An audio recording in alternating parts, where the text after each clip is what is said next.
हनुमान जी की राम भक्ति की गाथा संसार भर में गाई जाती है। लक्ष्मण जी की भक्ति भी अद्भुत थी।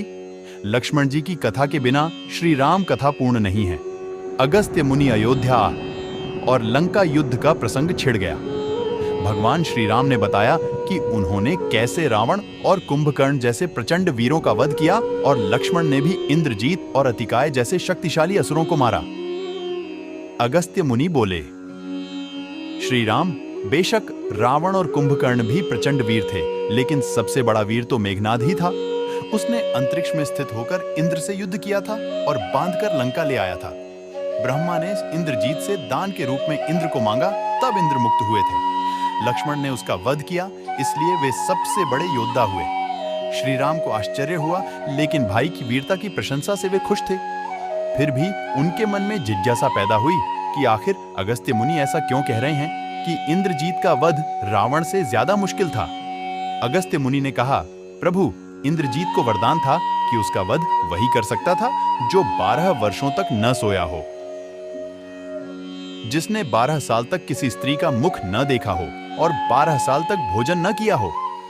श्री राम बोले, परंतु मैं वनवास काल में 12 वर्षों तक नियमित रूप से लक्ष्मण के हिस्से का फल फूल देता रहा। मैं सीता के साथ एक कुटी में रहता था, बगल की कुटी में लक्ष्मण थे। फिर सीता का मुख भी न देखा हो और 12 वर्षों तक सोए न हो, ऐसा कैसे संभव है? अगस्त्य मुनि सारी बात समझकर मुस्कुराए। प्रभु से कुछ छुपा है भला? दरअसल सभी लोग सिर्फ श्री राम का गुणगान करते थे, लेकिन प्रभु चाहते थे कि लक्ष्मण के तप और वीरता की चर्चा भी अयोध्या के घर घर में हो।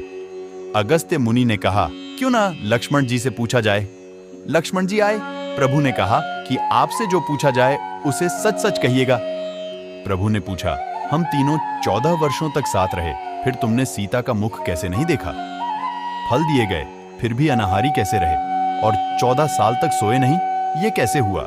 लक्ष्मण जी ने बताया, भैया, जब हम भाभी को तलाशते ऋष्यमुख पर्वत गए तो सुग्रीव ने हमें उनके आभूषण दिखाकर पहचानने को कहा। आपको स्मरण होगा कि मैं तो सिवाय उनके पैरों के नुपुर के कोई आभूषण नहीं पहचान पाया था, क्योंकि मैंने कभी भी उनके चरणों के ऊपर देखा ही नहीं।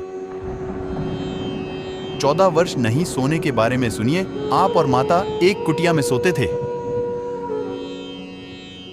मैं रात भर बाहर धनुष पर बाण चढ़ाए पहरेदारी में खड़ा रहता था। निद्रा ने मेरी आंखों पर कब्जा करने की कोशिश की तो मैंने निद्रा को अपने बाणों से बेध दिया था। निद्रा ने हार कर स्वीकार किया कि वह 14 साल तक मुझे स्पर्श नहीं करेगी, लेकिन जब श्री राम का अयोध्या में राज्याभिषेक हो रहा होगा और मैं उनके पीछे सेवक की तरह छत्र लिए खड़ा रहूंगा, तब वह मुझे घेरेगी। आपको याद होगा, राज्याभिषेक के समय मेरे हाथ से छत्र गिर गया था। अब मैं 14 साल तक अनाहारी कैसे रहा? मैं जो फल फूल लाता था, आप उसके 3 भाग करते थे। एक भाग देकर आप मुझसे कहते थे कि लक्ष्मण फल रख लो।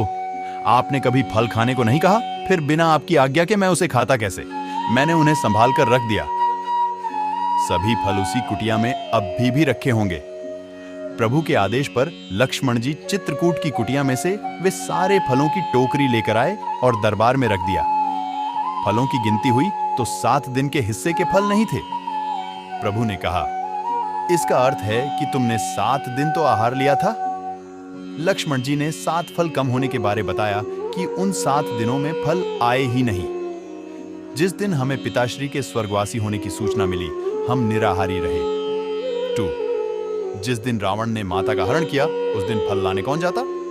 3. जिस दिन समुद्र की साधना कर आप उससे राह मांग रहे थे। 4. जिस दिन आप इंद्रजीत के नागपाश में बंध कर दिन भर अचेत रहे। 5. जिस दिन इंद्रजीत ने मायावी सीता को काटा था और हम शोक में रहे। 6. जिस दिन रावण ने मुझे शक्ति मारी। 7. और जिस दिन आपने रावण वध किया। इन दिनों में हमें भोजन की सुध कहां थी? विश्वामित्र मुनि से मैंने एक अतिरिक्त विद्या का ज्ञान लिया था, बिना आहार किए जीने की विद्या। उसके प्रयोग से मैं 14 साल तक अपनी भूख को नियंत्रित कर सका, जिससे इंद्रजीत मारा गया। भगवान श्री राम ने लक्ष्मण जी की तपस्या के बारे में सुनकर उन्हें हृदय से लगा लिया।